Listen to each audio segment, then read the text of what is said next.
Welcome to the live broadcast of Time in the Presence of God from Believers House of Worship International, led by the Oracle of Worship, Apostle Abraham Lamte. We are elated about your fellowship with us. Share the link to invite someone. Expect nothing but the move of God in your life today. Welcome to the live broadcast of Time in the Presence of God from Believers House of Worship International, led by the Oracle of Worship, Apostle Abraham Lamte. We are elated about your fellowship with us. Share the link to invite someone. Expect nothing but the move of God in your life today.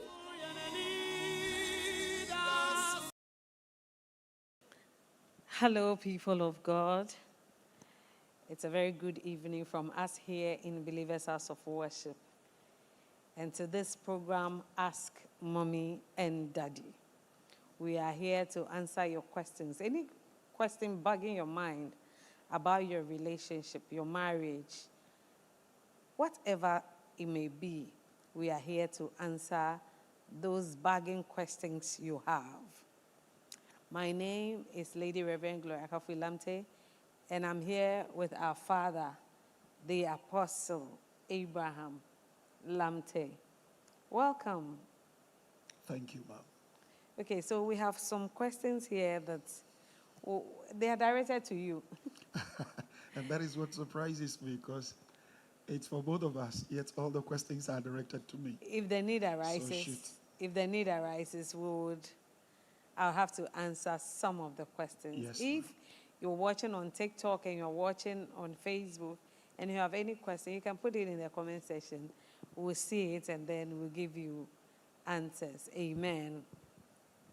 Okay, so the first question is attraction a necessary factor in marriage?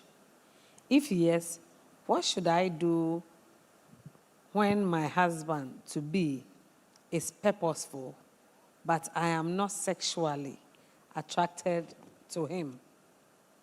Some pastors are at the view that you should at least have sex with your partner to know if you are sexually compatible before marriage. Mommy, what's your take on that? That one is for me, but the first one is yours. So if you can answer the first you've one. You've thrown the first two at me, and you're picking the one that said, Mommy, what's your take on this? Oh, no, the first one is yours. So the person is not sexually attracted. Yeah. So we acknowledge all family on Facebook and on TikTok. We appreciate you. We'll thank God for your lives. Nalovishida, Sena, Abigail Sape, and all of them. Is attraction necessary? Well, let's look at the story of Jacob, Rachel, and Leah. Jacob was attracted to Rachel, but not attracted to Leah. And it's interesting to note that Leah gave birth to praise, Judah. But because the attraction was not there at the foundation, Jacob still didn't get so close to the products of Leah. Now, attraction, yes and no. If you both are attracted to each other, fine. But if it is one way, one person is going to suffer in the relationship like Leah did. So what I'll advise is when you are attracted to someone, make sure that the person is also having some attraction or affection towards you. Then, even if it is 50-30, that's okay. But if it is 50-0, I'm afraid you will not be loved. Okay? You will not be loved by the one you are attracted to. This one is a no-no thing. Don't, get into a relationship by attraction without knowing that the person you are attracted to or you have affection towards Also have the same feeling towards. But this person said if the husband to be he is purposeful, but the attraction is not there. You see, when it comes to marriage, it's a different thing altogether. If you are building marriage only on attraction, attraction fades. It's not there forever.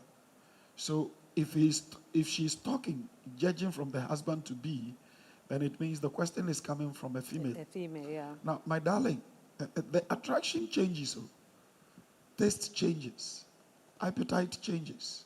And if you are holding on to that attraction today, and you get attracted to a man who is not purposeful, who is not hardworking, who doesn't care about you, that is when you realize that it goes beyond attraction.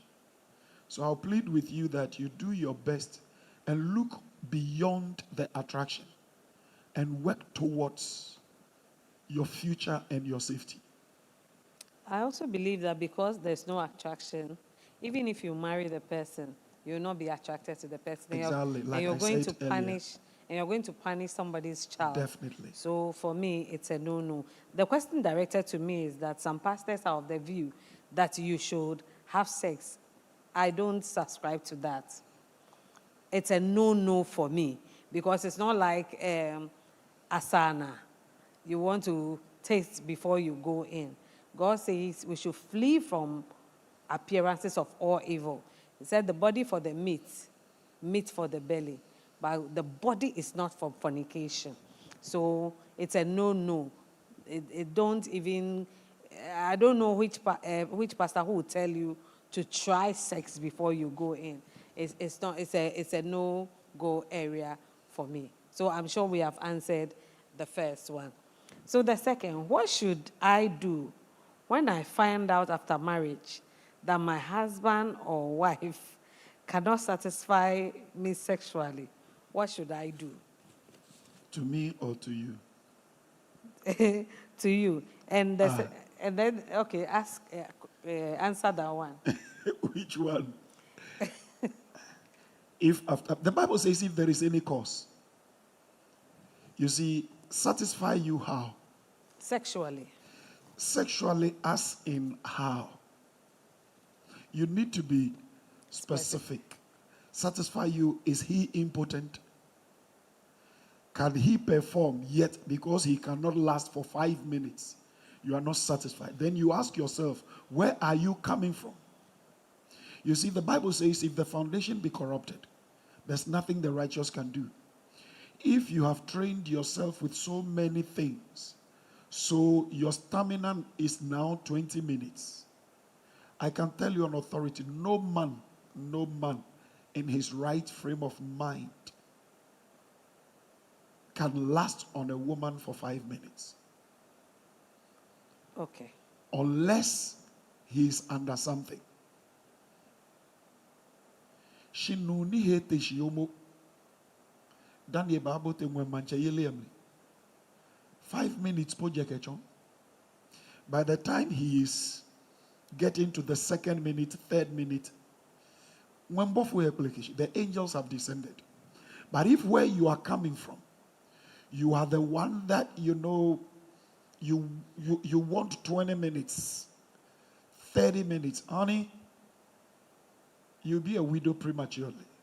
So we need to know the kind of satisfaction you are talking about. Because satisfaction varies. There are women that even when you touch the right place, they flow. And within a short time, they come along. But we live in times that every advert you even see on TV is all about aphrodisiac and how long a man should last. Because when you are 1 minute or 2 minutes, then you are not a man. Yet when you are 20 minutes, they don't call you a horse. Wow. Okay, so The satisfaction is what I want to know. Satisfy you. Maybe if the person is impotent and the person didn't tell you before going into the Then marriage. that one, yes, the Bible says there is a cause. There's a he cause. hid something from you. So that one you can just That's dissolve the one marriage. you can do so. Okay. I think the same person also wants to know, is it right to have sexual relations with your friend? So friends with benefits. No. What are you selling? No condition attached, only sex. Good. Bestie, BFF. How do you call it? Do you people, the Gen Z, they have an alphabetical standing from. Yeah, it's BFF. BFF, yes. You will marry and still it will continue. And that is where you realize that you set a wrong foundation. So there shouldn't be something like friendship with benefits. If he's of, and let me tell you something. Let me say this clear. Ladies, the guy you call your best friend is just waiting for the right time. No man. It will be 1 in a million. You can call a best friend and he wouldn't pounce on you when he gets the chance, especially your vulnerable moment. Okay? Men are farmers with seeds, always looking for fertile lands to sow the seeds. So this best friend, male and female best friend thing, I am not an advocate of it. Okay, so in the first place, I don't know if the person who wrote this is a believer. Because if you're a believer, why would you be sleeping with your friend? Our Are Bible, you friends or do friends sleep with each other? He said, don't be equally yoked. yes, our Bible So, does not teach us to do so. yeah. Sleeping with friends is not part of our lifestyle as believers and Christians. And then this person also says, is it okay to decide to have a child when marriage is delaying?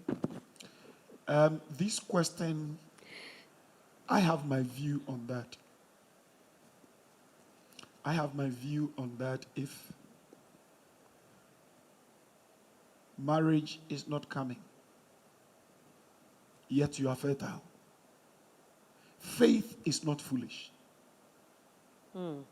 Faith is not foolish. I like that. Faith is not foolish. So you need to be very careful in taking or making that decision. Sometimes health would let a doctor tell you you need to have a child, because if we are if we are to perform, how do you call it, surgery or something on you, then it means the probability of you having children is dead. So you better go get a child and get out of that. Now that is the doctor's view. But what is God's view on that? That's right. And you see, truth is one. Truth is one. Truth is one in the sense that the standards we set are the reason for the delay in marriage.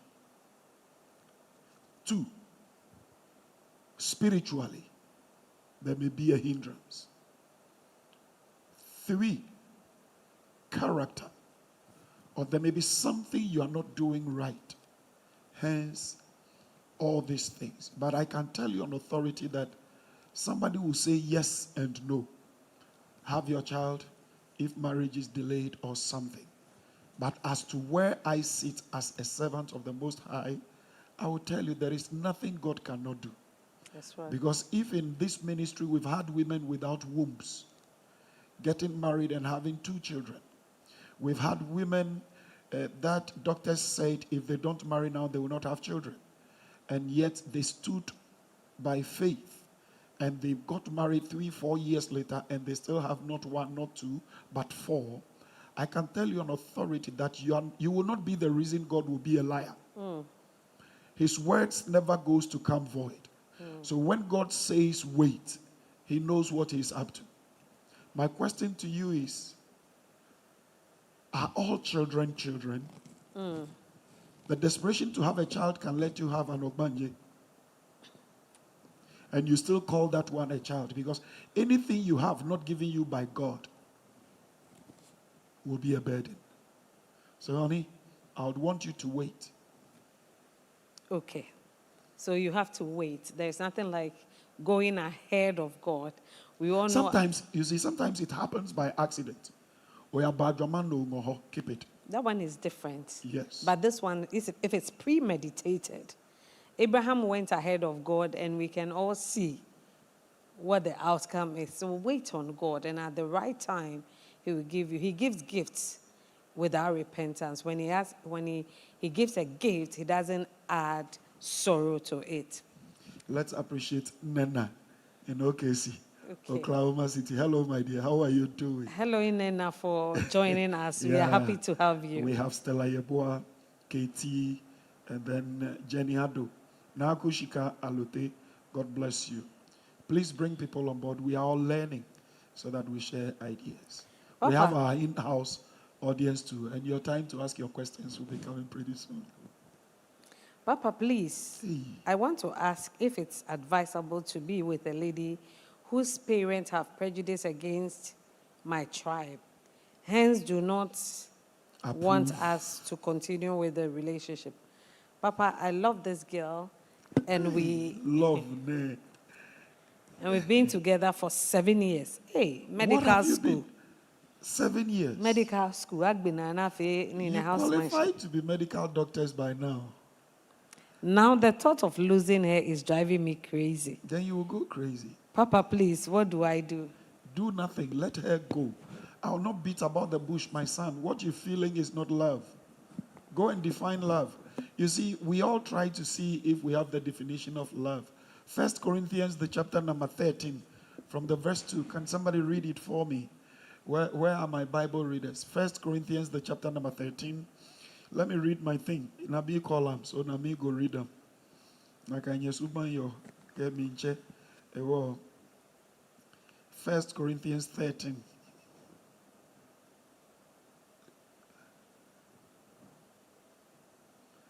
I start from the verse 1. Though I speak with the tongue of men and of angels, but have not love, I have become sounding brass or a clanging cymbal.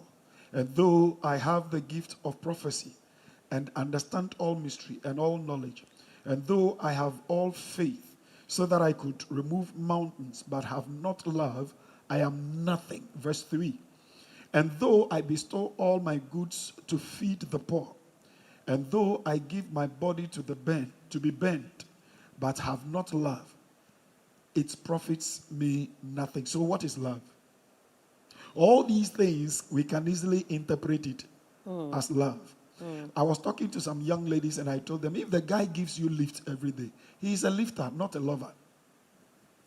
He's a lifter. Not a lover. He buys you lunch every day. He is a luncher, not a lover. Unfortunately, we interpret such things to mean love. And that act only ministers to a percentage, a minute part of your body. So when that part of your body is enticed, don't let it overtake the 80% left that has not yet been touched by the act of this lady or that man. So it's a no-go area. It's a no. You are marrying into a family. And if the whole family says no, I'm afraid, you better step back. What you feel is not love. It's infatuation. Let me continue. Love suffers long and love is kind. Love does not envy. Love does not parade itself. Love is not puffed up. Love does not behave rudely. Love does not seek its own.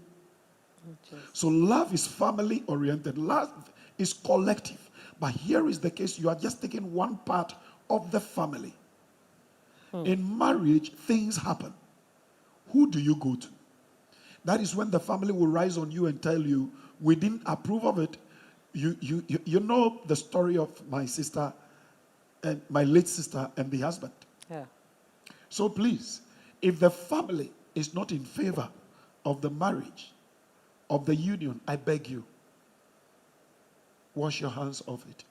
Wash your hands off it. Don't go into any marriage that parents are not in support. Who will come and sit down to sign for you? Especially the father. Especially the father. We'll talk about that. Do not go into any marriage that the father of the lady or the gentleman does not. Don't tell me about love. Because let me tell you something. In marriage, the love dwindles. Or the love, it disappears. You don't even know where it went to. Love is not the reason for marriage. No. You see, God did not institute marriage for love. He said that it's not good for the man to be alone. So marriage is to meet a need, but not a feeling. But it's in totality, it has a percentage. But marriage is not like 100%. Oh, I love the person 100%. I mean, you will get to a point that you're looking at, sometimes you see the head of the man. Did I marry this head? So do you feel that sometimes about me? Oh, you also feel the same way about me. So Jesus. it's the same. I. It's mutual. Mutual dear Ben. Okay, now Amen. mutually. Now I know. It's the Okay. truth, you know. So sometimes when I'm asleep, you just look at me. You see, I won't sleep by you again. it's natural. So that's what it is what it is. Eh, you So heard her. the It next is what it what it is. is. I want to go to the next question. How do you prioritize communication in a relationship? Yeah. This topic, this question can't be answered within 2 minutes. All I can tell you is, even for the world to be complete, communication was needed. Because there was chaos, and the earth was without form and void, and darkness was up. So until God communicated, there was chaos. In the absence of communication, there will always be chaos. If you don't bring out, you see, there are people who process the things within, they will not bring it out. So it looks like they are long suffering. They give you long room, they process the thing. And if you don't ask them, they won't say anything. Sometimes you will ask and they will say nothing, yet it is something. You must be able to know your partner and know their means of communication. If you are able to master that, you will be able. Now watch it. The earth was without form and void. Yeah. Genesis 1:3. And darkness was upon the face of the deep. And the Spirit of God was moving upon the face of the waters. And God said, Let there be light. now watch it. The way God communicated, he did not mention darkness. He didn't say, darkness, would you move away from where you are? He didn't say, let there be something to fill the voidness. All right. God patiently observed everything and realized that if you see, when you communicate without thinking or expecting a result, you are making noise. When you're communicating Without expecting a positive result, right, or thinking or asking yourself that this means of communication, is it to hurt, is it to offend, or there is something I'm looking for? If you don't have such in your mind, you will not get any positive results. right. So God processed all that was going on. Then he realized the form of communication he should send across, so he will get the result he wanted. So all God said was, let there be light. The Bible didn't tell us that God said, hey, will you people stop what you are doing? Darkness, stop that, move away. And you, go and stand here. No. All God did was, let there be light. And when the light came, the light was like the bridge to let everybody know what they were doing wrong. You understand? So immediately the light appeared. When God communicated, there was orderliness. And the Bible says God saw the light, that it was good. So he separated the light from the darkness. And he called the light day, and called the darkness night. And that was the first day. The nature of your first day is dependent on communication. So communication is very, very, very, very, you see, don't marry to change. You don't marry to change a man. You don't marry to change a woman. If she doesn't change before, she will not change after. If he doesn't change before, he will not. So communication, even God communicated. Even God communicated. My take on that is that communication is very, very important in marriage. When you compare a marriage relationship to a garden, it is the water that makes a garden flourish. And in communication, in marriage, that's the the water in the relationship that makes it flourish. Without communication, that relationship or that marriage is dead. You need to make a cautious effort to communicate in your relationship. Keep it alive. Talk about everything. Talk about your daily lives. And as you do so, that relationship will flourish to And the lest I next forget, level. do a lot of gossiping. It's part of communication. Even when you are fighting, pick your calls. And the men, this is an advice to you. When you are angry, eat your food, eat your money. It's your money. Don't let it go waste. Don't say you are angry so you will not eat the food. It's your money that you are wasting. Frown and eat. And when you finish, see if you will not smile. Communication is a complex thing, and every relationship differs. You will acknowledge it. If you are on Facebook, please share the feed. Let this bless somebody. If you are on TikTok, repost. Please repost. This is a very educative program, and I believe that somebody will bless. We'll need to acknowledge some of our people on Facebook: Snowy Quincy, Eugenado, Rama Marjorie. Hey, Majo, is that our daughter? No, okay. Stephanie Echi Boesiako. Please tell somebody, share, and let somebody be blessed. Our next question to you. We'll both answer. Okay. What is the biggest misconception about marriage that you've encountered in your ministry? Misconception about marriage that I have encountered in my ministry. It is not sweet at all, but very rewarding. That's right. Can I say it again? Not sweet at all. Don't be deceived. But very, very rewarding. When you are committed to it, it makes you a better person. It makes you more honorable. It makes you wiser. Marriage makes you dependable. It makes you disciplined, even when you are stubborn and you don't want to tuck in your shirts and you just want to flip your collar up. You just want to go out there, join your friends, go watch soccer. When you finish, you go sit somewhere. Charlie, after row 3, lime 1. When you get home, the way they would look at you, when you're not bloody fool. So don't be deceived by the pomp and pageantry that precedes the marriage. The I do. The will you take this man to be your lovely wedded husband, lovely wedded wife, the pa, and then the dinner, the Jodima, the other things, and the choreographic movements that the best man and the maid of honors or the bridesmaids will do at the dinner party and everything. After that begins the marriage.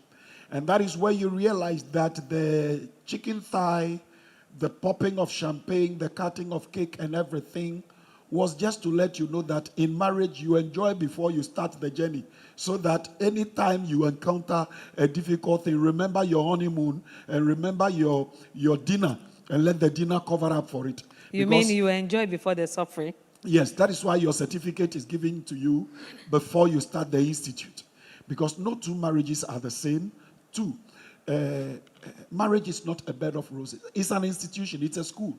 In marriage, you learn new things every day. You learn when you don't feel like getting somebody close to you. That is when you wake up at midnight. Okay, if you are not lucky, you are a washer. And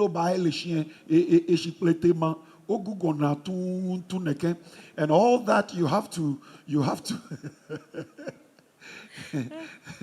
please pardon me, those who didn't understand what I said. I was praying in tongues, And so marriage makes you discover the patience you never knew you had. Marriage makes you discover who you never knew you were. So it is not sweet but rewarding. Discovering. And the beauty of marriage is when you know that somebody is responsible for you and you are responsible for somebody. You are responsible for somebody and somebody is responsible for you. So my take on that is that on the outward, appearance, marriage looks good. You see couples sometimes twinning and going, and you want to, oh, I want to be like this person. I want to be. Please don't want to be anybody. Build your own marriage. It is very interesting. Marriage is for two good forgivers. If you know you are not a good forgiver, don't go and take on somebody's child and destroy the person. Let me not cut you. There is a question here. I'll throw it at you. It says, please, I have a friend. I have a friend who is cohabiting with a girlfriend. They have 2 kids now. But his mother does not approve of the relationship. Please, what should my friend do? Thank you. You just won an away match. Take the cup and go home. If the family does not approve, you will still, no wonder you are cohabiting and the marriage ceremony has not yet been done.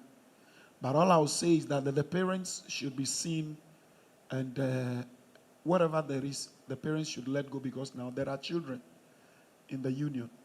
You can't make the children fatherless or motherless. So for the sake of the children, my darling, go ask your mother-in-law, so to speak, what is it about you that she doesn't like? Okay. Stella Peters, Eugenado, Nina Ka, Nena. Should I go ahead? Yes, please. Is it compulsory as a Christian to marry in your church? And its impact? Don't continue. No. The answer is a capital N, a capital O. I have a son here. He's a pastor, marrying a beautiful lady from another church. And very soon their wedding will be coming on. I'm sure maybe your faith is different. Maybe somebody from Mozamadisco. It's a different church, so let's treat it like a church. No, I'm just, elaborating on what we are getting into the mind of the person. Maybe from Catholic and then Believers House of Worship. Like me and you. Oh, I was born again. I left Catholic and was born again before we got married. I wasn't in the Catholic church, and you brought me out from the Catholic. I would have still brought you. Yes, but like a year.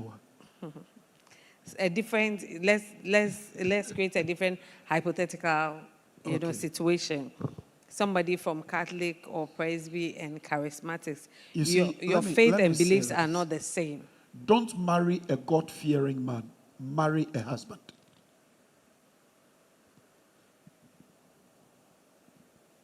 Not all men that are God-fearing. You see, God-fearing, let me say, don't marry a Christian. Let me say it right. Don't marry a Christian.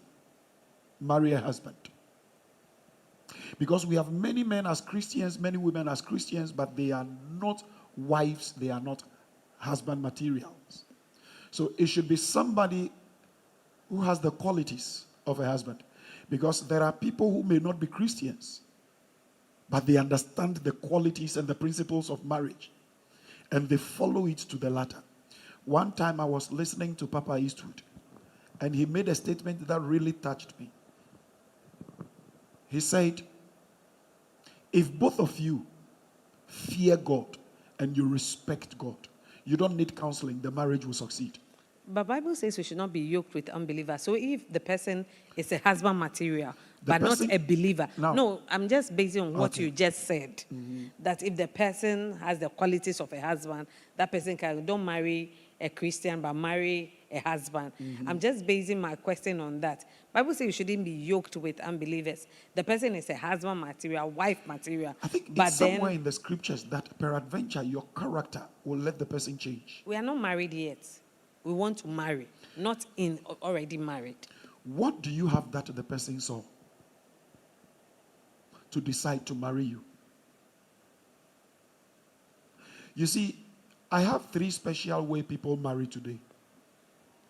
Some marry to escape the number of people living in the same room, or she's tired or he's tired.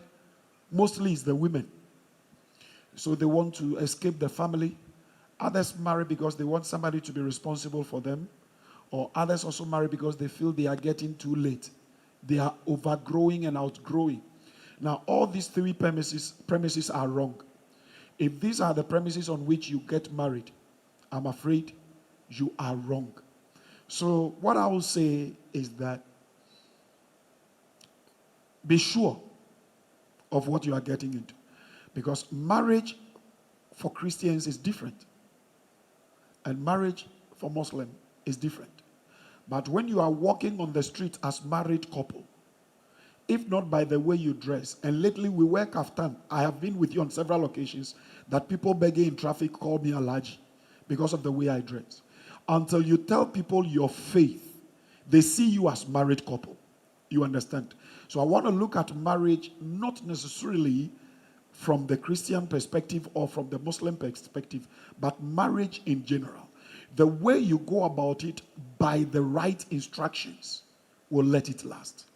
Okay.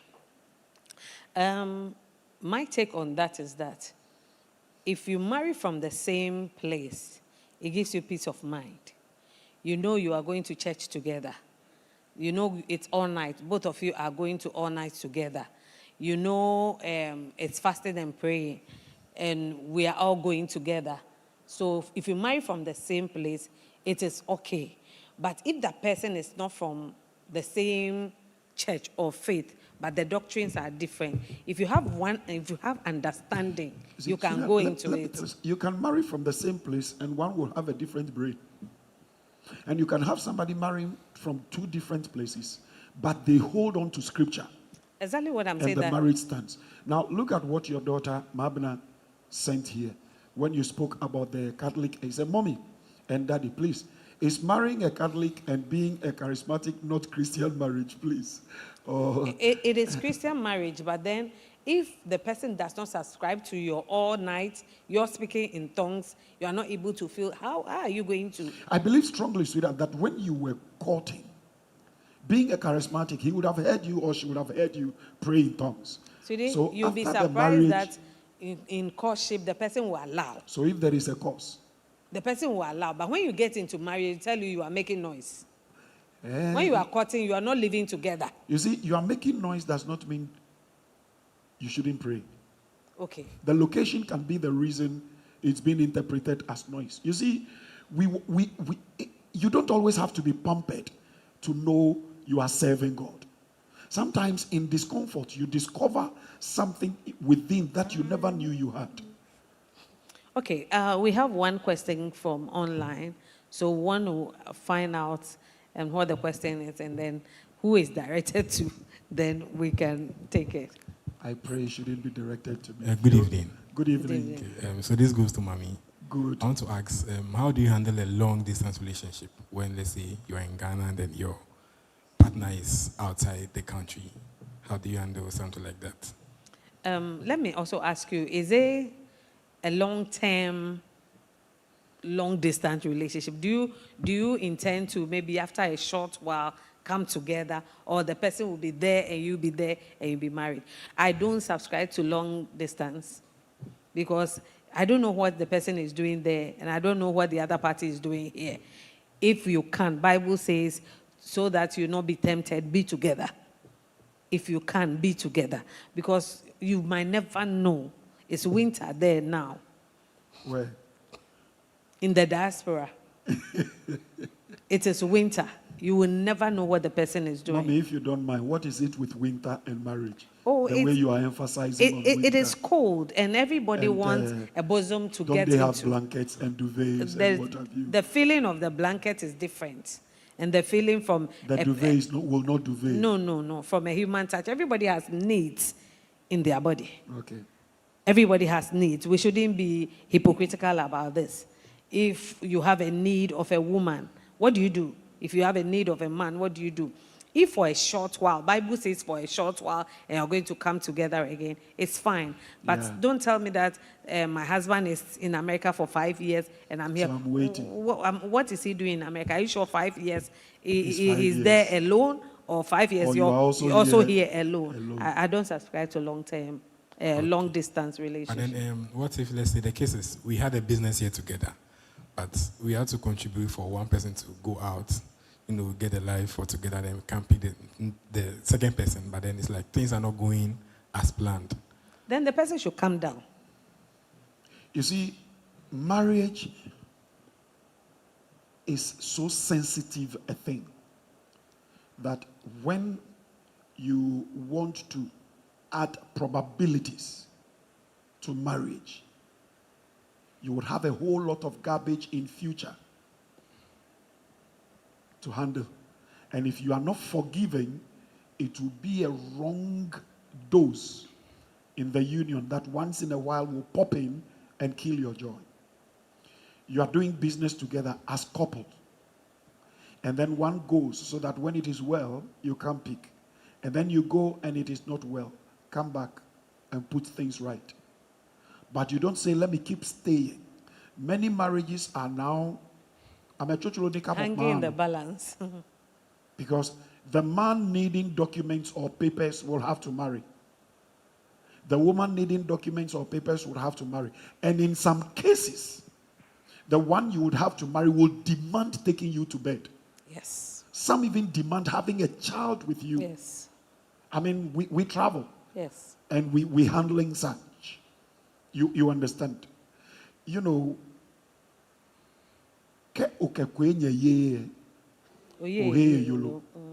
so Elder Theo, all I'll tell you is long distance, if you were not in marriage, that one come see, come sir. But if you are married and one has to travel for greener pastures to come for the rest, especially if there are no children, I am. Bible says one shall put 1,000, but two. If you both are together, you can do a lot. My second question, as a young person, what's the right time to get into a relationship? The right time? Yes. Every time is right when you know you are responsible. And matured. Some get married at 22 and the marriage lasts. Mm-hmm. Some get married at 40 and after 3 years the marriage is collapsed. So it is not when you marry. It is how and on what are you marrying. That is why I tell the young ones, don't marry because he told you he loves you and sang sweet songs for you every night during courtship. Because what women have is not love. What they have is a sense of responsibility. So when you make them responsible, they interpret that to mean love. So Theo, you can marry at 22, you can marry at 23, you can marry at 40, anytime, but make sure you are matured and you are responsible. And you don't, you see, lately I hear a lot of things being said. When growing up, we had parents marrying that the fathers only had beds in their rooms. And the women married them, they stayed and they worked and they made it in life. Their children are all great. But lately we are advocating this new doctrine of having everything before marrying. You understand? So the purpose of marriage is what makes the marriage survive. Not the desire. The purpose of marriage is what makes it. I hope we have answered you. Thank you so much. Okay, so are you acknowledging some people? Let's acknowledge them. Pastor Kwame, you know you should be here. Pastor Kwame, you know you should be here, but you are not. And then your sister Minaka, God bless you. Sheila Peters, God bless you. Samira, no, your Hajia Samira, that's how I call you. No, God bless you. And then we have Cassandra Pia. And all those on TikTok, we say, God bless you. Snowy Queenie, God bless you. Minaka, you will love mommy. I have the next question for you, please. For me? Yes. Okay. How do you deal with an emotional partner in preparation to marry? An emotional partner. Hey. This emotional partners thing. You two look for emotions. Simply put, grow over it. Grow past it. Emotional people are very forgiving. in the midst of their emotional imbalance, when they come back to themselves, they are going. But people who are not emotional, they are unpredictable. So dealing with an emotional partner is you mastering them and knowing what not to do to hit on their emotions. I hope I've answered. Okay. We'll take it that way. Somebody from Facebook, I think I didn't see it. If you can just write it for me, I can, whilst that is answering this particular one, if you can write the question from Facebook that I missed for me. Before we come to Elon. Edna Shai, Mabena, God bless you. Your dadzi, you know you should be here, but you are not. And then Pastor Kwame, you are doing me who, sorry, okay. And then Manka, God bless you for joining. And we also acknowledge the in-house audience. God bless you. Yeah, you can hear them. What role does temperament play in selecting a partner as a Christian? You being the clinical psychologist, I would want you to answer that. It's a very, very important to know your temperament before getting into marriage. If you are a sanguine person, don't go and marry a choleric man. Yeah. So what is sanguine? Who is a sanguine and who is a choleric? A sanguine person is the party, life of the party. Anybody who is outgoing, loud, happy-go-lucky type, happy-go-lucky, fun-loving, and all that. Self-loving. Yes. No, not self-loving. The person is a very loud person. Anytime you enter a room, the most loudest person you see is a sanguine. And that person is everywhere, wants to go out every time. And then a choleric person is a very strong person. If you see Adolf Hitler, he was choleric. If you come to Ghana and you see Jerry John Rawlings, he was a choleric. If you come to Believers' House of Worship, and you see, we are here. Stay focused. If you come to Believers, you get good music and good worship. If you come to Believers' House of Worship and you see Apostle Abraham Lamte, he is a choleric. They are strong-willed people. They see tears as weakness.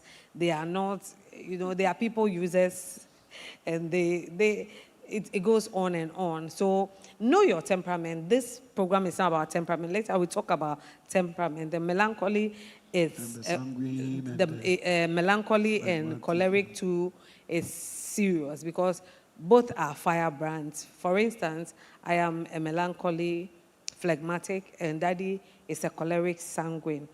And so you can be a sanguine in inclusion, choleric in control, and then choleric in affection. Maybe another time we'll do just temperament, and then you have a clear understanding. But you can also read about it. When you read about it, every temperament has its strength and its weaknesses.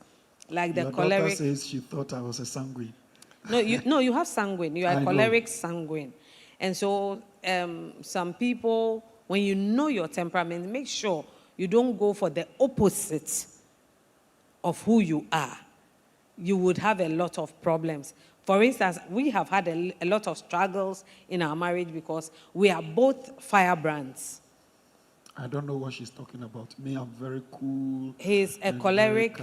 He's choleric, and I'm melancholy. And so, but note, we have environmental affected behavior.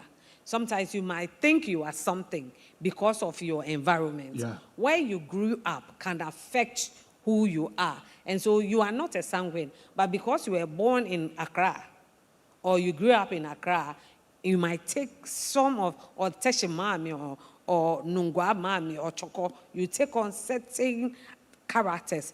And so you become that. And then some people also put on masks to deceive who they are. To be who they are not. Or to be who they are not. So get to know people, knowing their temperament, then you choose and go into marriage with the person. If not, you have a lot of struggles. There's something for you here. He says, Daddy, please, how do you deal with the fear of marriage? You are afraid to marry. Mm-hmm. There is nothing to be afraid of.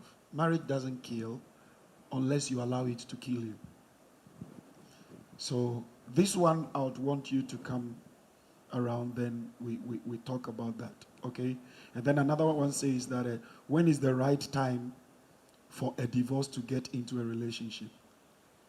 Okay, let me take the first one that says the fear of marriage. I have stayed close to 29 years in marriage because not because I've had it rosy, but because I heard from God.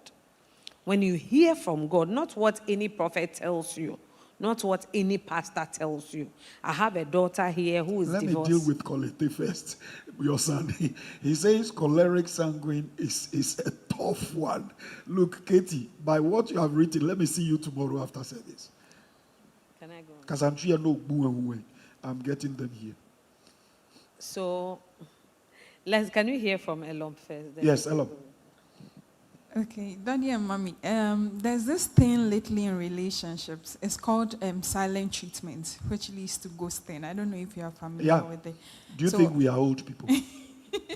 So it's a situation, maybe there's a conflict in the relationship, and the other party doesn't know that he or she has stepped on the other person's toes. So the other person decides to go silent.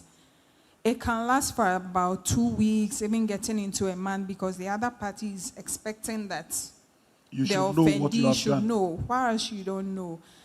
I want to find out, how do you deal with that? And then, have you had any situation in your marriage where there's been that kind of silence during a conflict? How did you resolve to have an honest communication to get over that? Yes, we've had it a lot of times. And I am the type that will not ask. I will not question. I will not talk about it.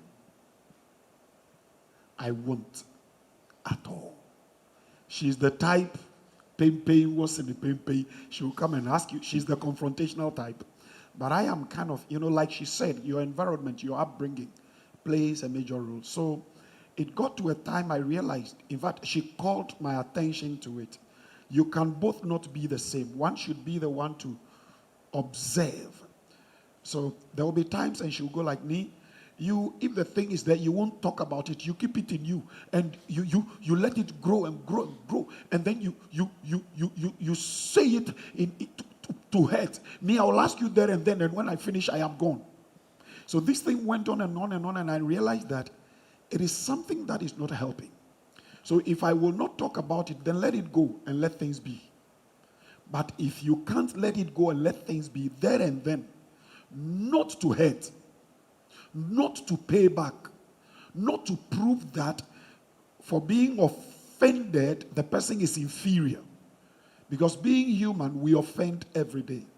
But to let it look like a conflict resolution moment, so the person will know that this thing I did, you never liked it. Do it in a way that will put the person into some remembrance, so it will not be repeated. Because if you are not careful, you will do it in a way that the person will then want to defend, because the person might have done it unawares. And any act done unawares, it takes maturity for the person to accept the fault, depending on how you confront. So I believe strongly that the best way to handle it is not to keep it in you and ghost the person. Then you are not in a relationship. You are in a competition. You are not to complement each other, but you are there to compete with each other. So you don't ghost in marriage. Is it marriage or relationship? Relationship. Same thing. Relationship leads to marriage, unless Ayenashi. I also believe that if a person can ghost you for 2 months, that person is not in a relationship. It's not in a relationship.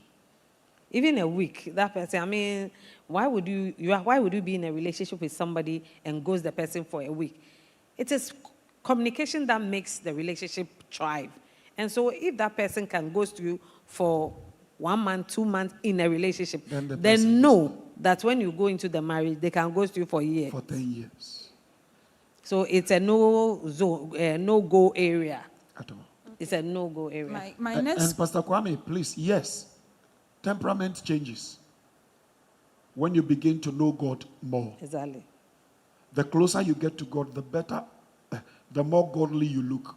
He's asking if temperament If change. temperament can change, because he says when he was in his 20s, he was a strong choleric. Many years later, the energy is gone. It is not gone. It is not gone. Experience as you have matured in it. The way I want you to know that it is not gone is that when you set yourself to do something, you go get it. You are a go-getter. So the choleric is still there, but now being used in a matured way. So now you are a matured choleric. You are not a boy choleric again. You are a man choleric. To add to that, before Elom comes with a question, temperament can change when your weaknesses, you pray it. Yeah, You and you pray. take it out. When you pray, I mean, God, there's nothing impossible for God. You can pray on your weaknesses, and it will change into strength for you. So let's hear from Elom. Okay. How long is a safe time to say you know somebody, so you are ready to marry? I know, like, you can't really know the person, but we also know that people, they fake who they are. First month, second month, even some people up to 3 months. So what time do you think is a safe period of time? Let me answer this before Daddy comes in with. You cannot know anybody in 3 months, 1 year. There are some people who can pretend for 5 years. 5. So- Some can pretend for 10, 15 years. So you go to your maker. I'm talking from a point of view of a believer and a pastor. You go to God. He can reveal all things to you. Lord, let me see this person. My husband and I, we got married 3 months. I didn't really know him. There are things that are going to the marriage. I'm like, hey, so where's Okahom? I mean, I'm sure he too, he was like, hey, you are pretty like this and you are very temperamental. Very old. Hey, So you think fine like that? we discovered a lot of things in the journey. So you go to your father and ask, is this one for me? Should I go into it? And he will reveal everything to you at once. It will be a gradual process. And then when you get the leading from him and the go ahead from him, you can go ahead with it. Are you okay? So there is a question we missed on Facebook that has been sent to me by the production team. Are you ready? Yeah, it says a family forced a not man. that one. Okay, so So let me read this one, then you can come in. It said, thank you, Mom and Dad, woman of God. I am Michael. I have a question. We've been married for 7 years. We have a company with workers. There is one guy among the workers whom my wife completely hates. I like the guy, and he helps the company. She is doing everything to get rid of this guy. It is bringing a lot of confusion into our marriage. How do I handle this situation? what is her reason for hating the guy? Not stated.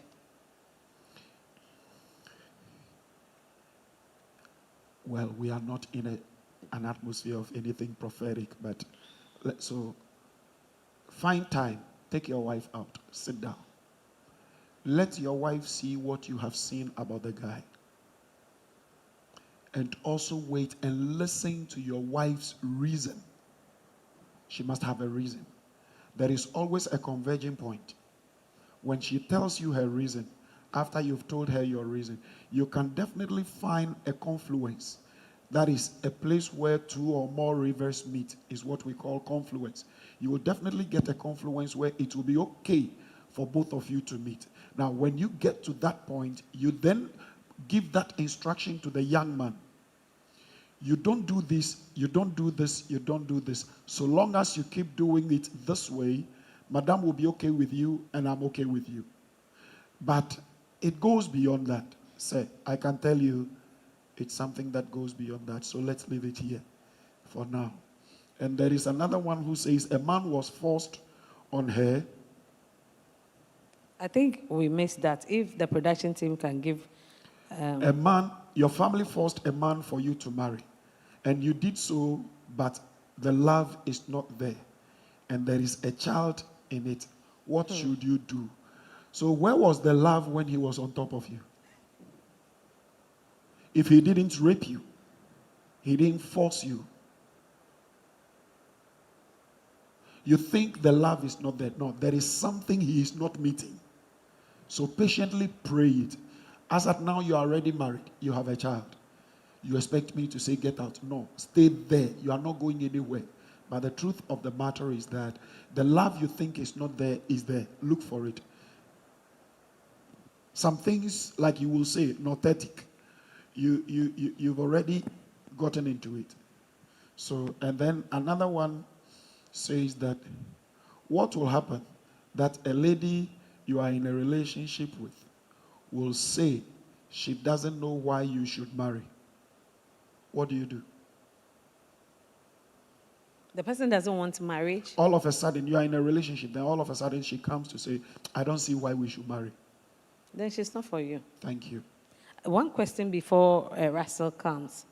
Daddy, some are of the view that marriage is not for pleasure, but to accomplish a divine assignment. Please elaborate on it. Well, therefore shall a man live and cleave.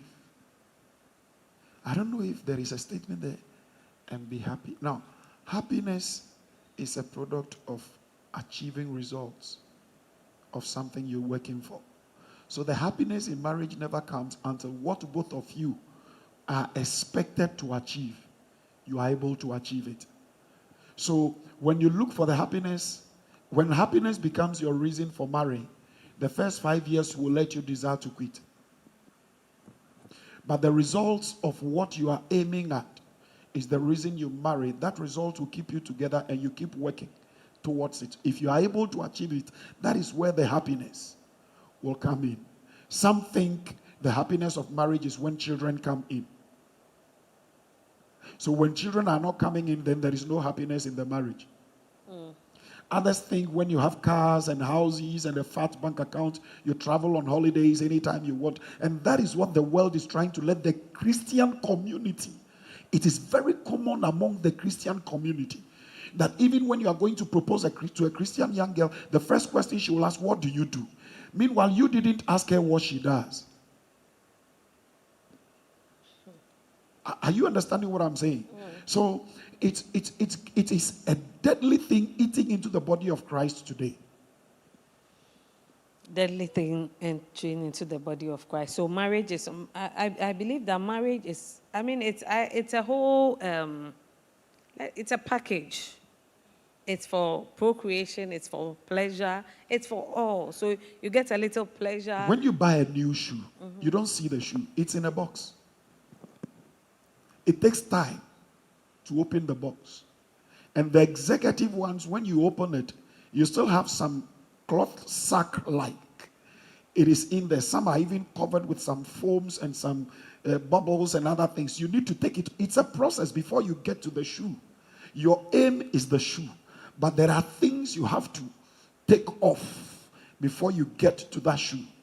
And there are some shoes that you wouldn't believe they have manual. Yes.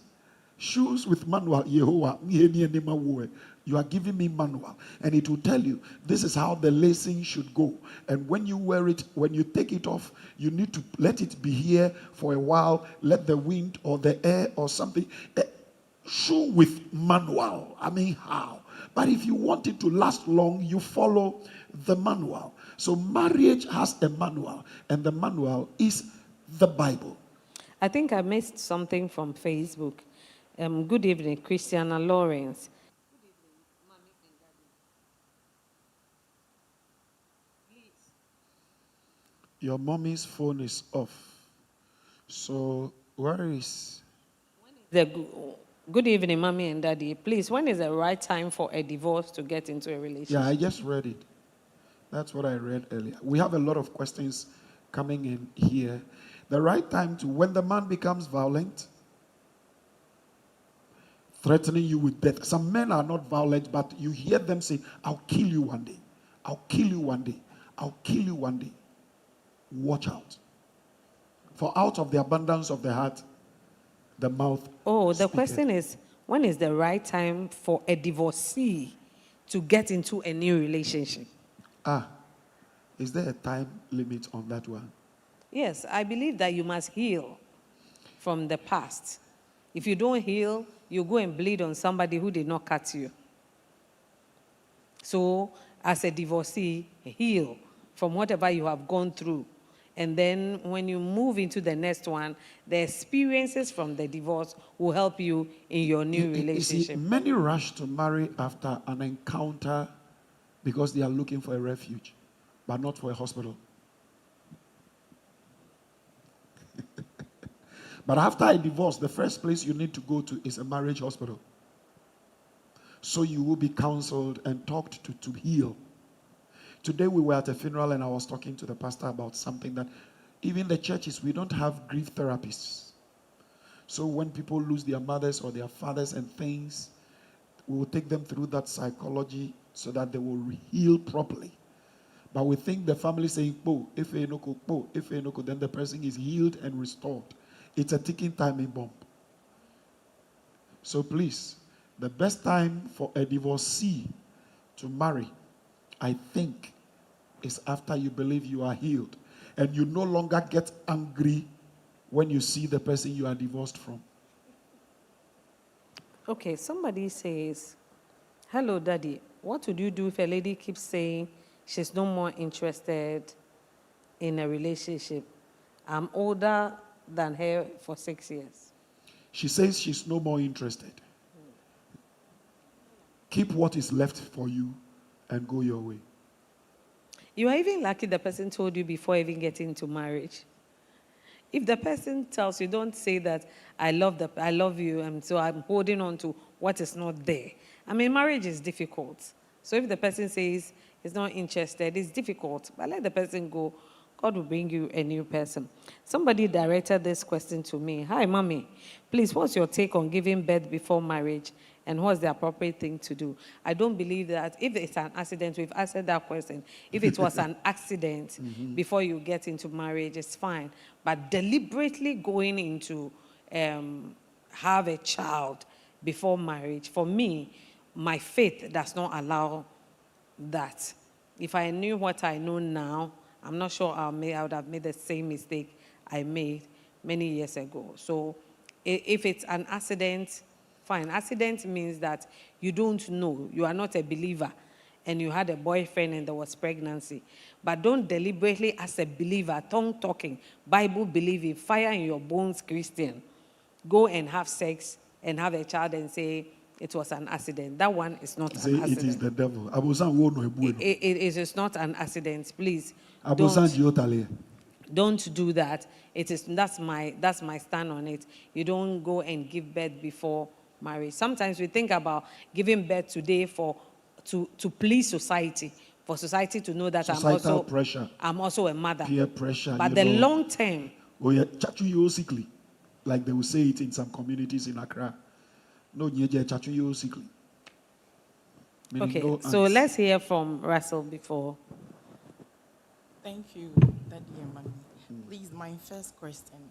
During seasons when love felt difficult or strained, what kept you choosing each other, even when walking away might have been seen easier? Can you see I have frowned my face? So what, is that for me or for Daddy? For you. For him or me? Both of us. I won't respond to that. You do first. Okay, so you need to be intentional about what you want and what you want to do. My father and my mother were 53 years in marriage on the 28th of January. 53. And I'm the first child. Going into marriage, my mother told me, it's a one-way ticket. You are not going to come out. So I'm not cutting her. One day, she took one bag. Meanwhile, she has a lot of bags. She just took one bag out of, she took the bag and said, I'm leaving. And then I was just watching it. She left. Oh, 3 hours later, I was standing at the entrance and the person came with the bag. I was like, I go. I didn't say anything. She went home. And then the father was like, whose bag is this? They said, Kafui. Kafui Vafi. Whose bag is this? I was like, Nka Jim Lafia. Abraham for them number come on, carry your things and go back to. You think it is go and come. If you back at trotro, Karish, first light. No. So she came back. And that day, when she came back, She just dropped the bag, went straight to the kitchen. And I remember very well the egg stew she prepared with the amwamo was the sweetest. Sometimes, and let me say this to the men, if she says get out, don't go. Because women talk out of emotions. If she says get out of my face, sit down. When a man says get out, ask why. Before a man will say get out, he has analyzed, thought, processed everything. So he has reasons. So you ask why. And then whilst he is explaining, you keep saying, oh, I'm sorry, I'm sorry, I'm sorry.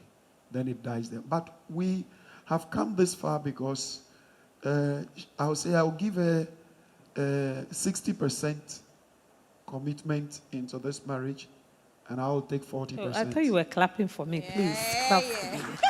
Oh, quite look bad. You see, until the woman came, God never spoke of marriage until there was a need. So, the reason divorce is very common lately is because the women are not taking the higher percentage of input. And it is rather the men who are doing the more input. So when the man's input comes down from the woman's expectation, he ceases to be a man. Then the woman wants to walk out. But she has made, I can say 60% input into this marriage. Hence, where we are now. Mine is 40. I say this without fear. I say this because I can say that she's coming from a place that the parents have been married for 53. I am coming from a place that my parents never married. So what makes marriage, I never saw. What makes marriage, I never saw. So it's just by the word of God and grace and faith in God that I am able to even get the 40%. And even the 40 has not been easy, because something that you were not trained with, you cannot do it. But you see, as time goes on, you learn. And the desire not to be like where you are coming from also plays a major role.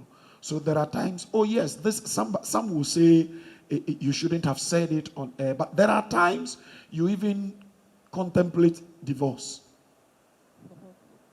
Because where you are coming from, they will clap for you for coming home divorced. You understand what I'm saying? So you think it's a normal thing. But where I am now as a Christian, I may fall. But that has no authority to take me back to where I'm coming from. Rather, I will get up and keep marching forward. Because if where I'm coming from was okay, there would be no need being where I am. I would have stayed there.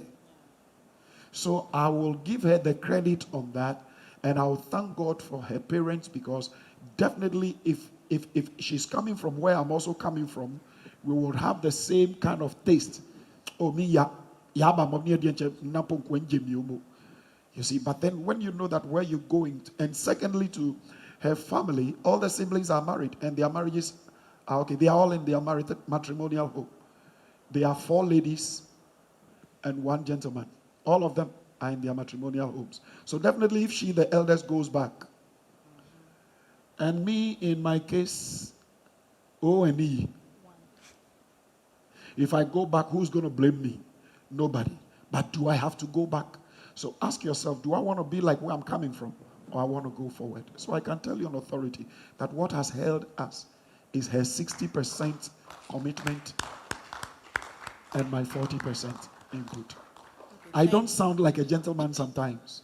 And then she will look at me and say, can you say it the way you say it? Today you will say it. Mercy on me. Mercy. Your name is Gloria, not Mercy. Say it the way you say it. Everybody is watching.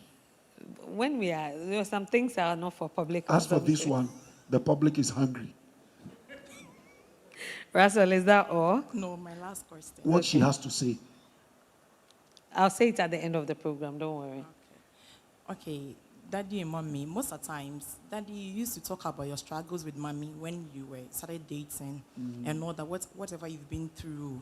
Sometimes I ask myself, which year exactly did you had your breakthrough? Because sometimes we are also trying, but we are not seeing any progress. So please, at which age Did I get my breakthrough with her? Yes. Okay. Well, I never saw her until that fateful Saturday She's asking when we got our breakthrough. as a couple. Yes, because you've talked about struggles.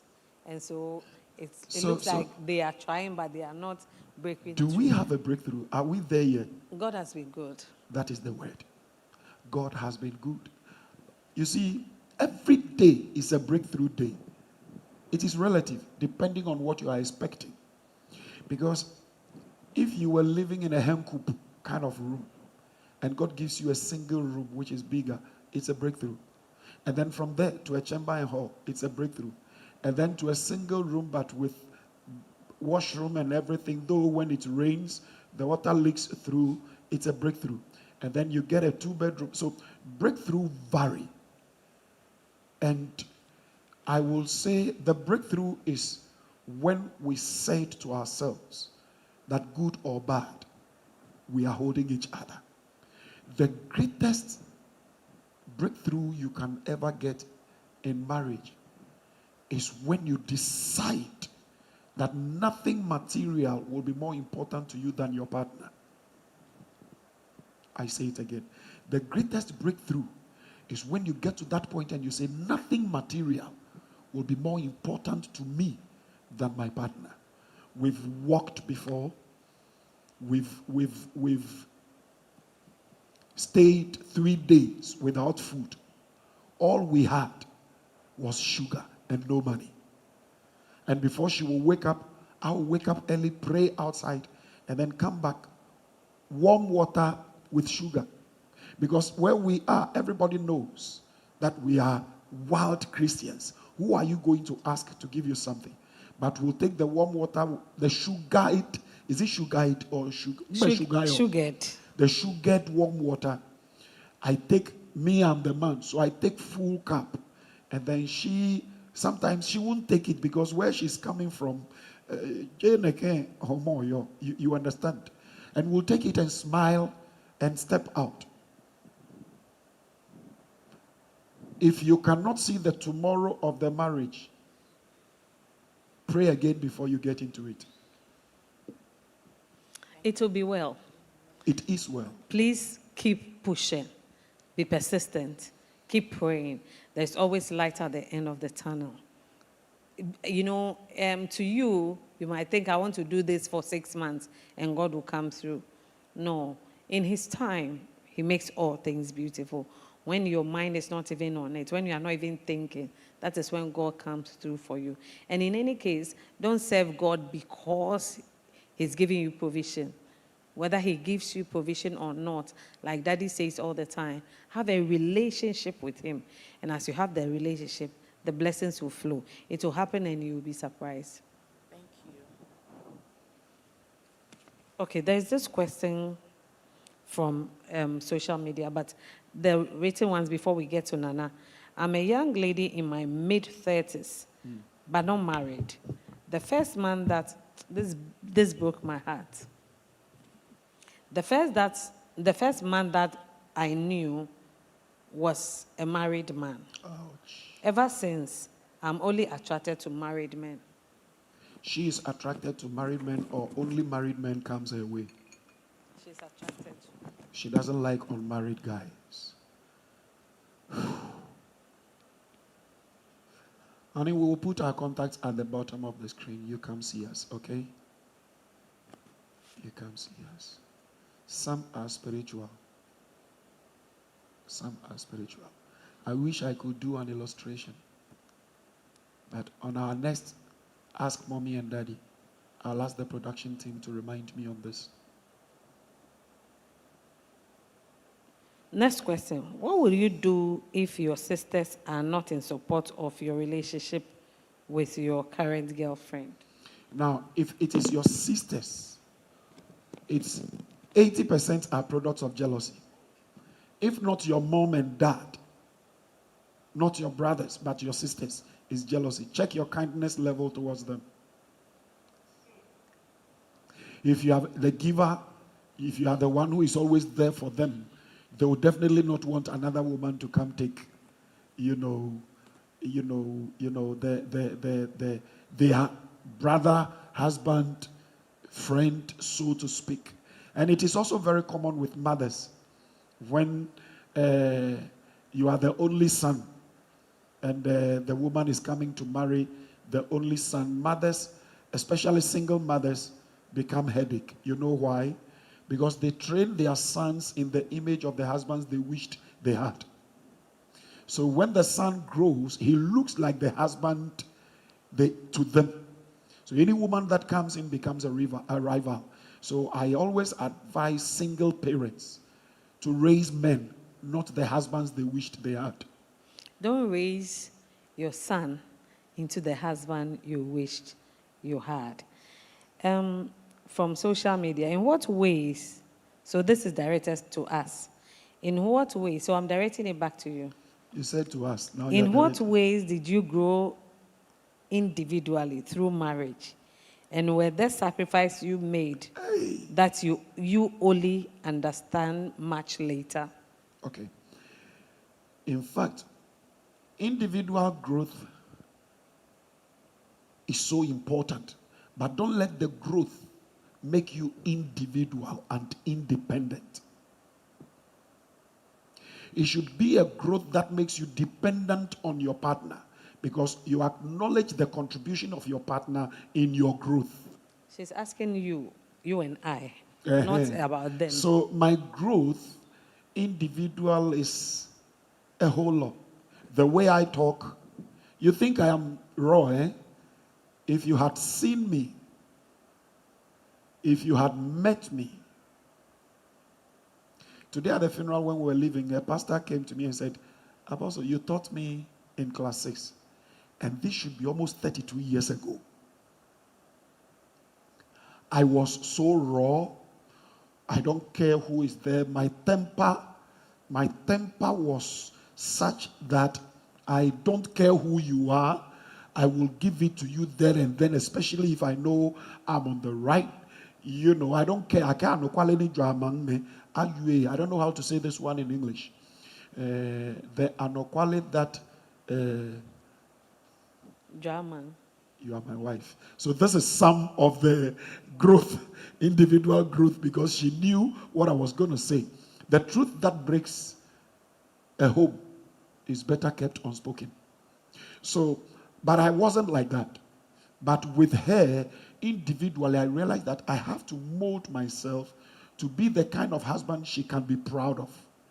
And she in fact, I am the lady of the home. So, as ladies, you must carry yourself ladyish. And so if your husband is talking anyhow, you need to mold him and tell him. Please, cut. No cutting, we are going. Cut. I was talking, but so you want to mean I'm not a gentleman? I haven't been excuse me. So as I was saying when I was rudely interrupted, so your growth should be a compliment to your partner. I hope I made sense. Yeah. Her growth should be a compliment to me. My growth should be complimenting her. That, being in my life, this is who I have become. Being in her life, this is who she's become. She's the one who loved the partying and the, chilling, the clubbing. Though I was clubbing, but yes, you. But ladies and gentlemen, now,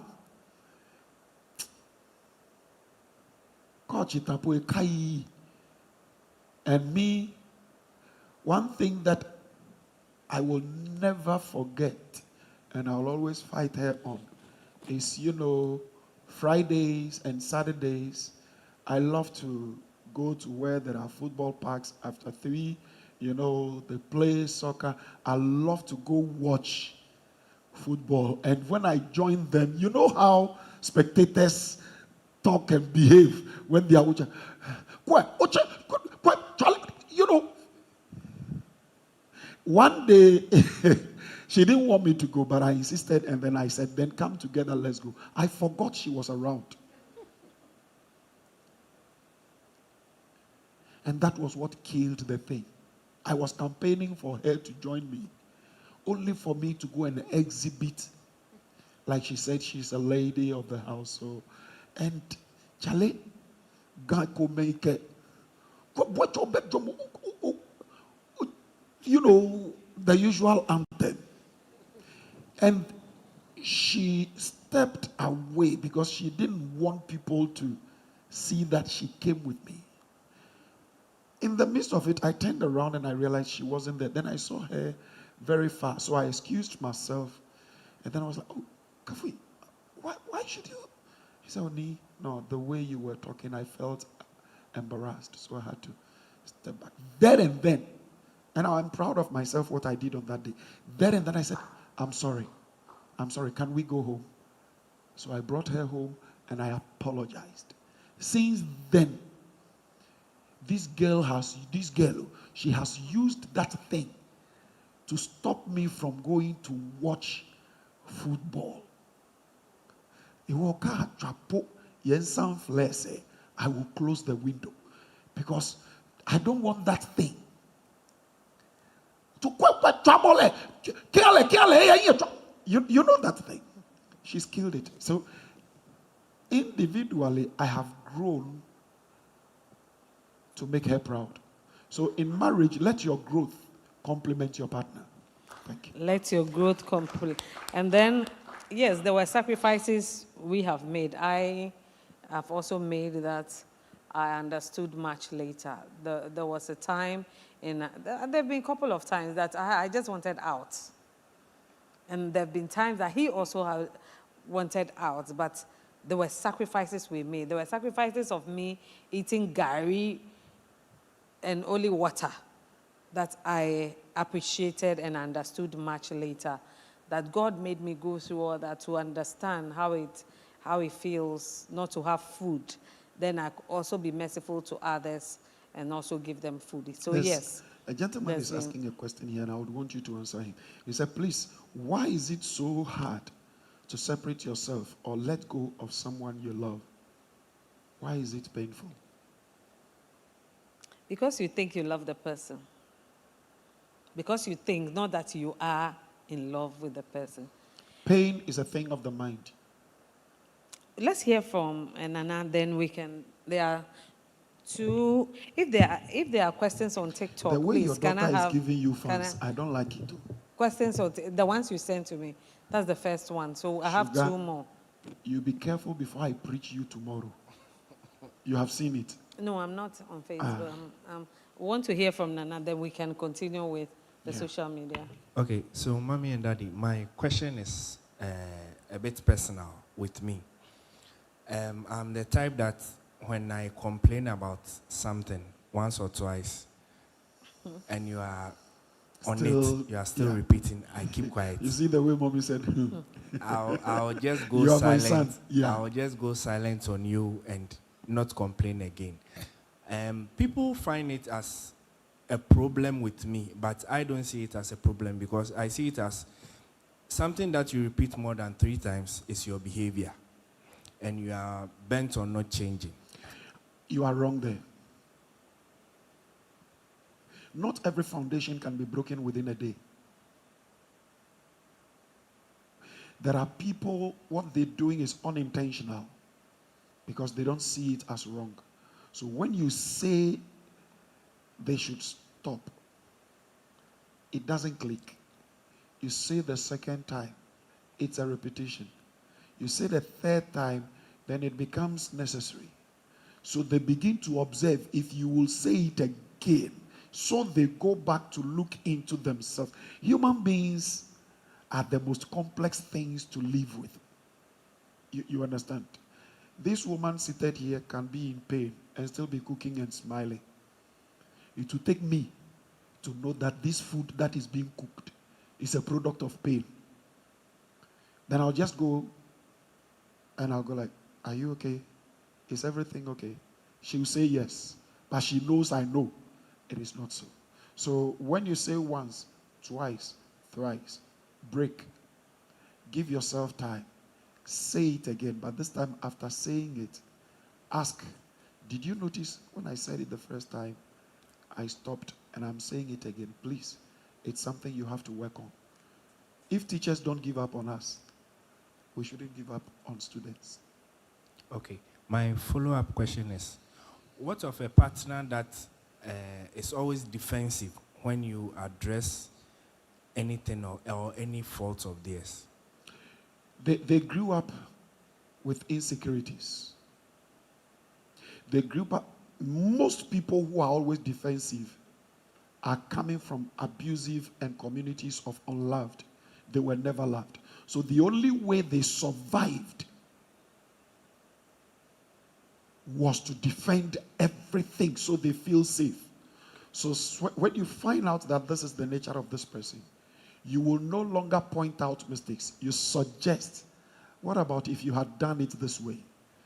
You could have done it this way. But this is not, why are you doing this? They will defend and justify. I used to be like that. I grew up from a place that I thought nobody loved me. So let me love myself by fighting everybody. So I start with coiling. I don't like socializing. And all credit to this woman. I wouldn't socialize. Ask my children, they will tell you, I don't go to parties. I don't, no. Because I had that low self-esteem. Where I was coming from, you were not made to feel important. So you must build an internal strength to motivate yourself. So even when somebody is correcting you, you interpret that to be an attack based on where you're coming from. So the only way you go about it is to.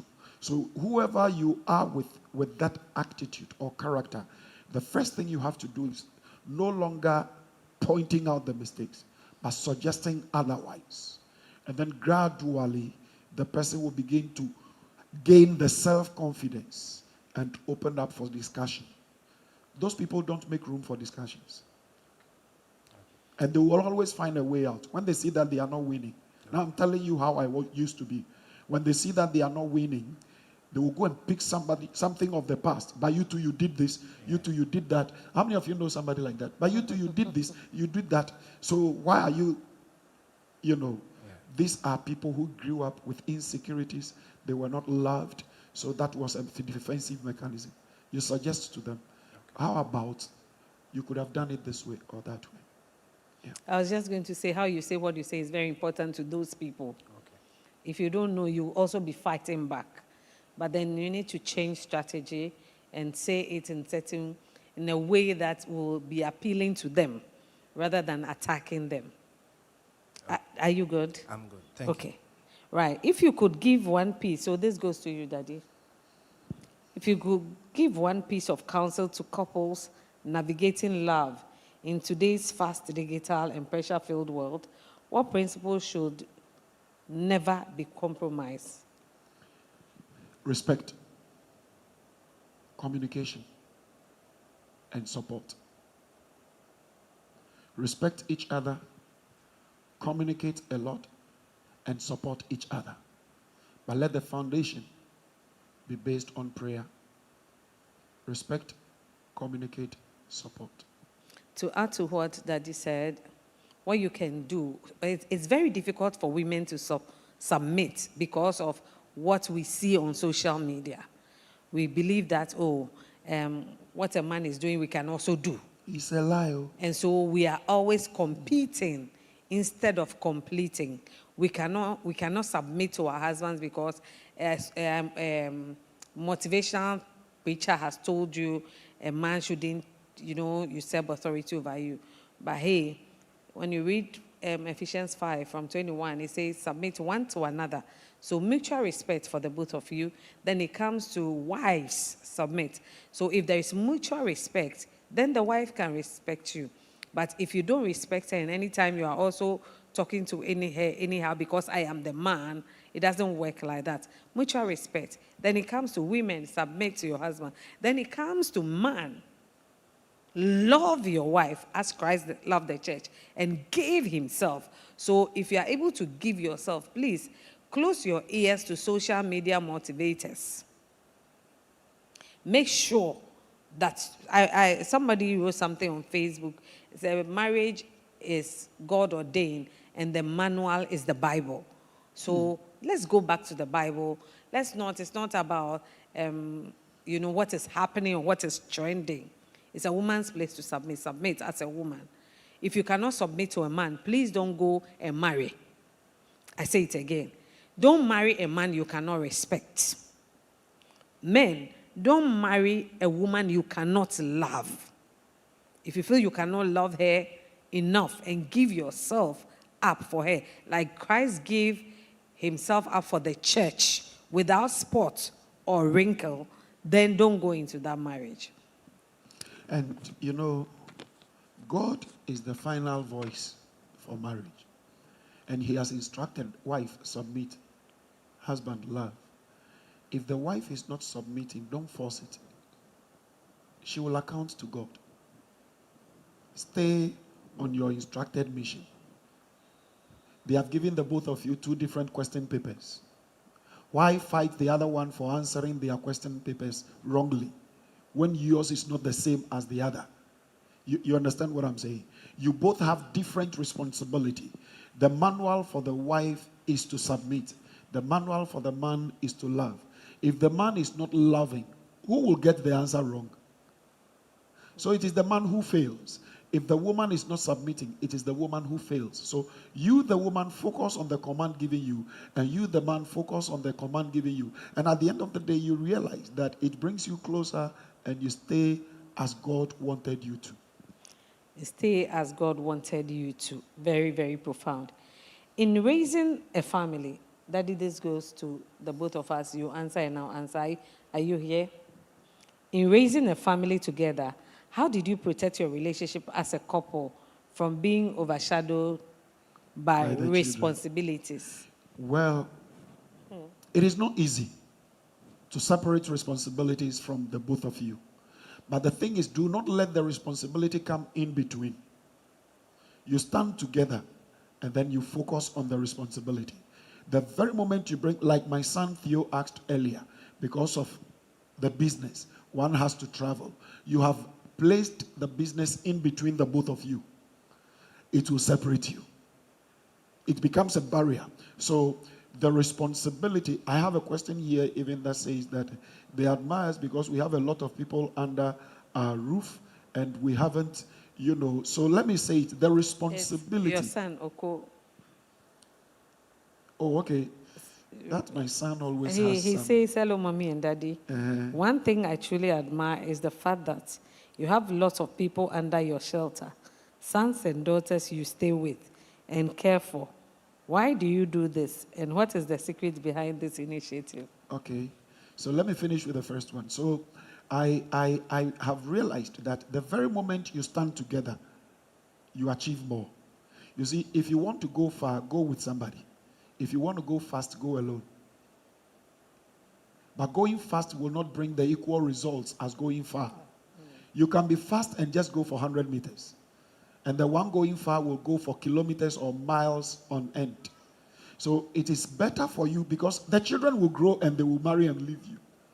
If you place them in between, when they leave, now before you are coming to build another union.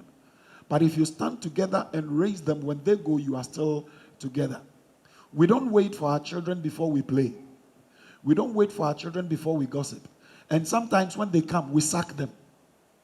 We will sack. So won't you leave us alone? We didn't marry because of you. We married because we needed each other. Give us room to, and they are learning that. We play. We dance together. I teach her dance. She teaches me once in a while because I am the dancer and she's the student. You see, so that is it. Now back to your question, Ote. It must be your nature. Naturally, we both love people. And we forgive easily.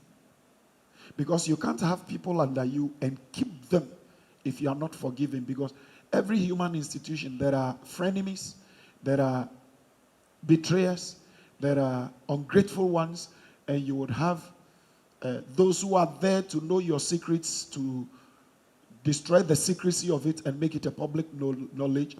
You will have all these together. But it must be your nature to still be who you are.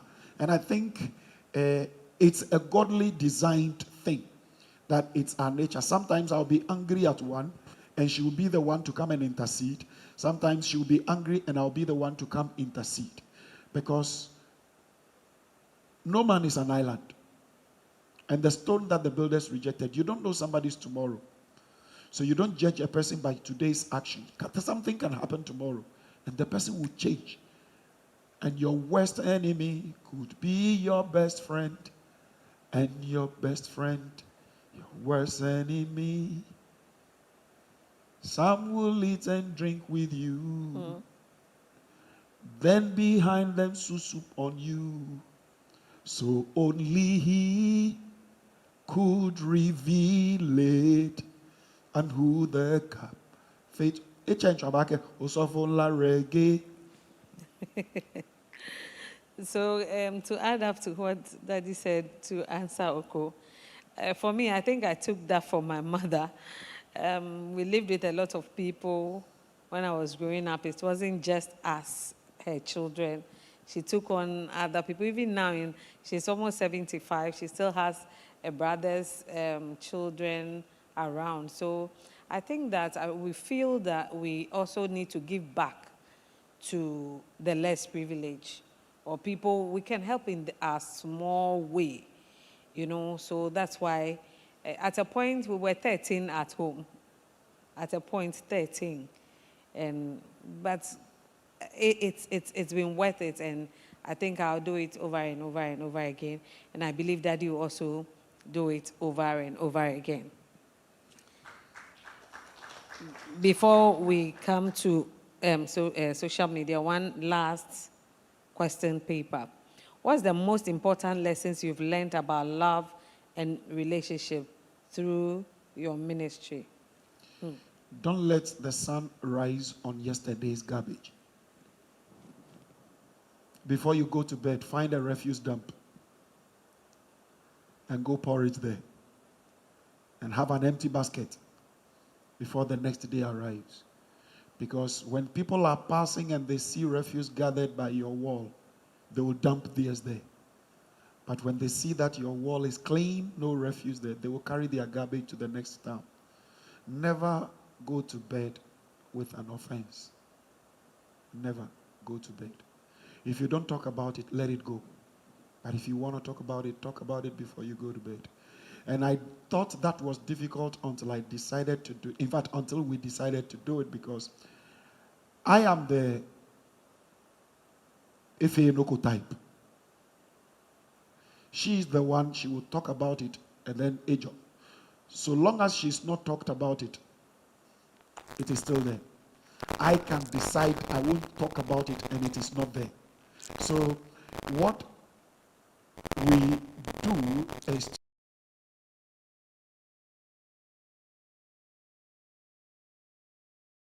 yesterday, today, into tomorrow. It will be too heavy.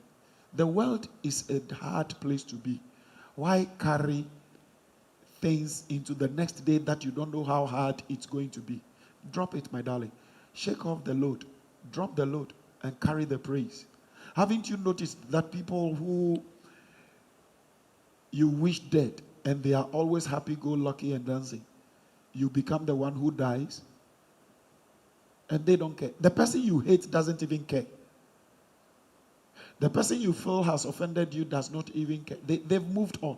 You are driving your Benz, you are driving your Bentley, you are driving your BMW, and then a Cherokee or Atos crosses and overtook you in a very bad way, but kept going. Will you park and begin to insult the taxi that is gone? Look at where you are and let that be the reason for you to let go. Can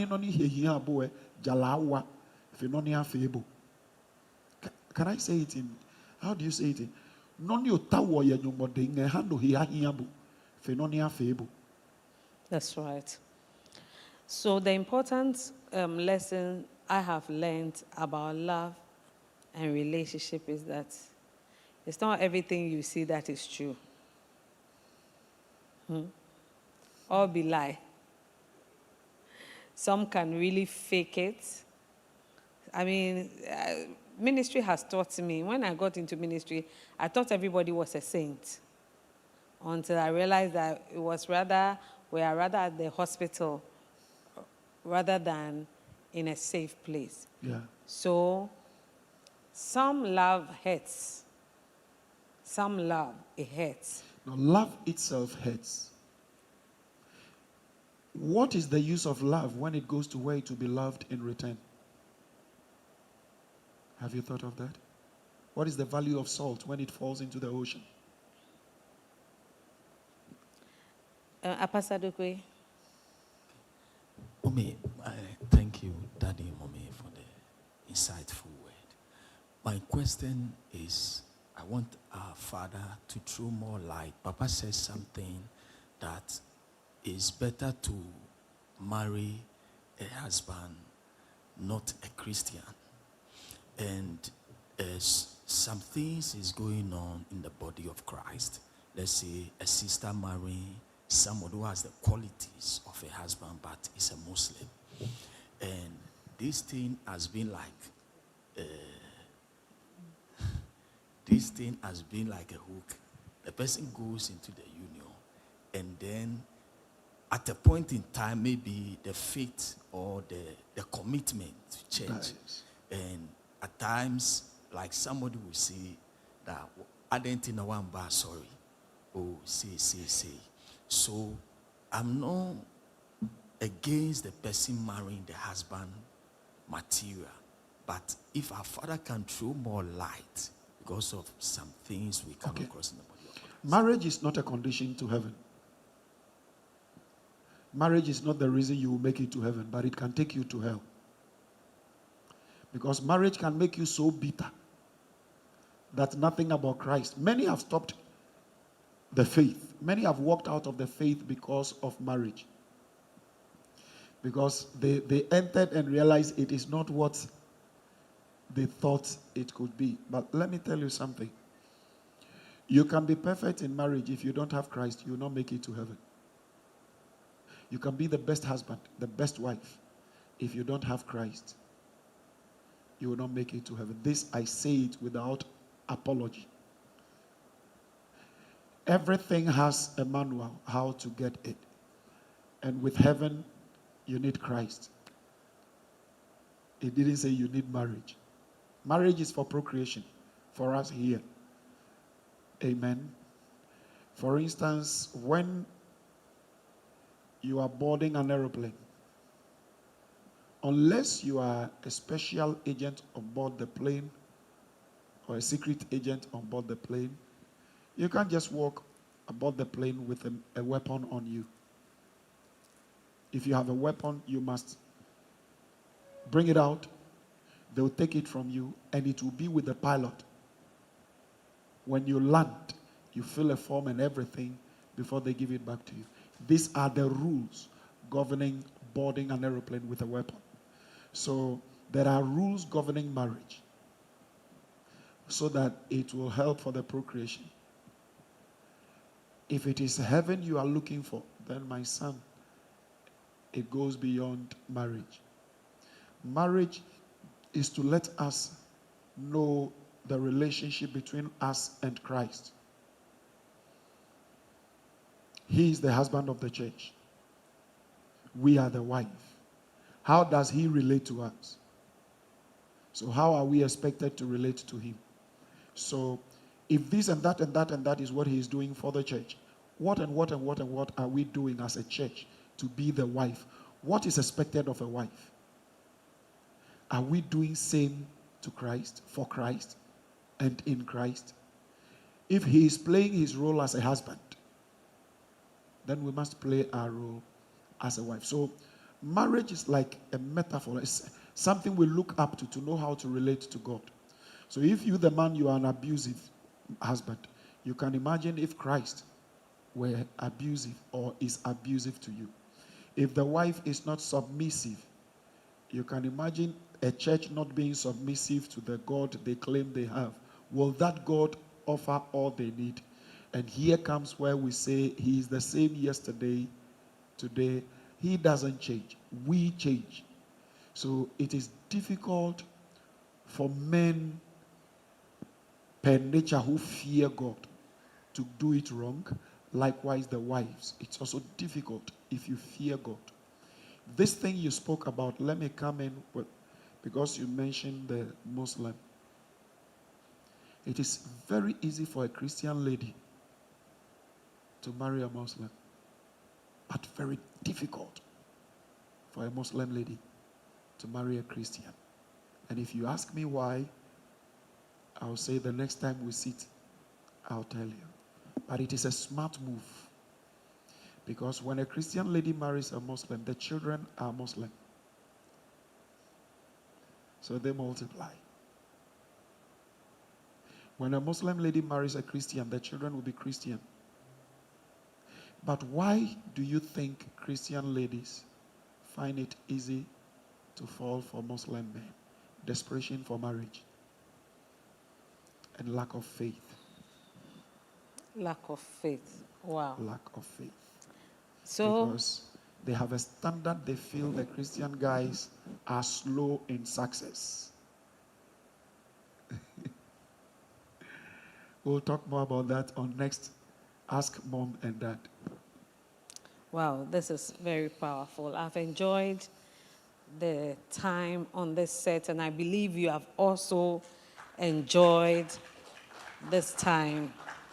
I want to thank you all on our social media handles for watching, and I believe you have learned a thing or two that you're going to use. I want to thank you and wish you a very happy Valentine's Day. Hey, Lele, Ishe. But before then, I want to ask your last words. Okay, before I give my last words, let me acknowledge Majo, Mabna, Frank Jones, God bless you. Pastor Kwame, the susu upon you. I know. Nala 3. Sena, Manka, Are Akon Makoe. God bless you, Are. Mark Obi. God bless you. Sugar, God bless you. Blessing Ahiyadu, God bless you. Arabna Marigold, God bless you. Susanna Tete, God bless you. My last words are very simple. Keep loving and don't lose your smile. It's a treasure. Keep loving always and don't lose your smile. It's a treasure. When you fall, it's part of life. Rise up.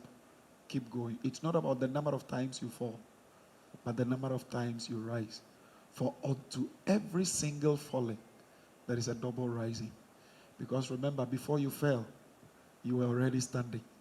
So if you are able to get up again, you are already a champion. Whatever you're going through, keep your smile. Keep loving. That's your treasure. Wow. February is the month of love. Please, love is not sex. Love is not opening your legs for a man or a woman.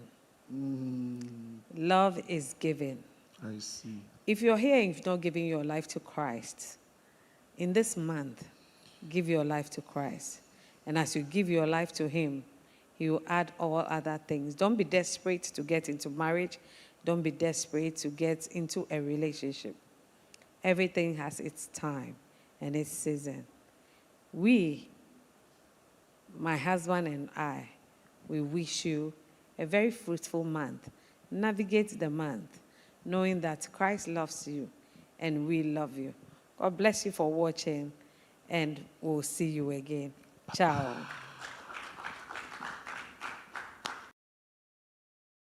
Waleko nimike basabo tamo inflo samohe zion bio Dania ifo leaba miyehi wale kunimike masabo tamo iflo samohe ziomiyo Dania ifo leaba ebaye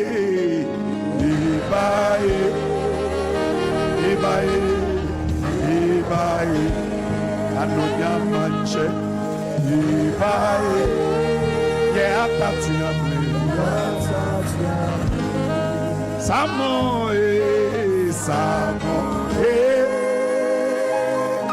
Ziobio Dania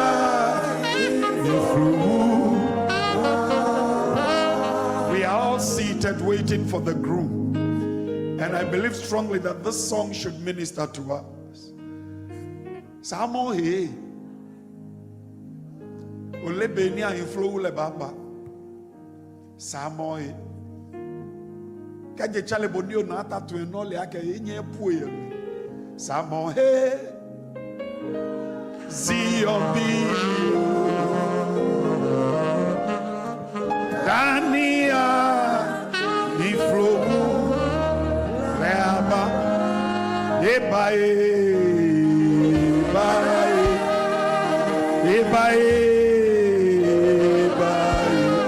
Anunya manche Ebae Yatatu yamle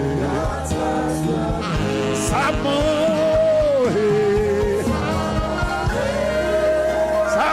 Ziobi Nani aiflo lava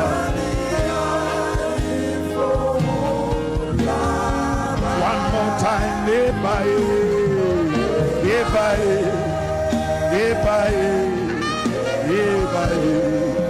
Christo bae,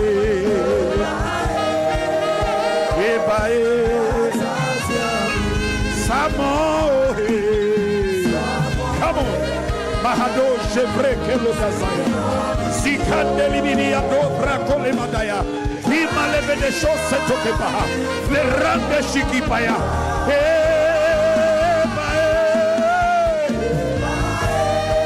Christo Bae, Anunyam Manchani, Ebayata Triabre, Samoe, Imahado Chevre Kelevadosaya, Ikalabaya.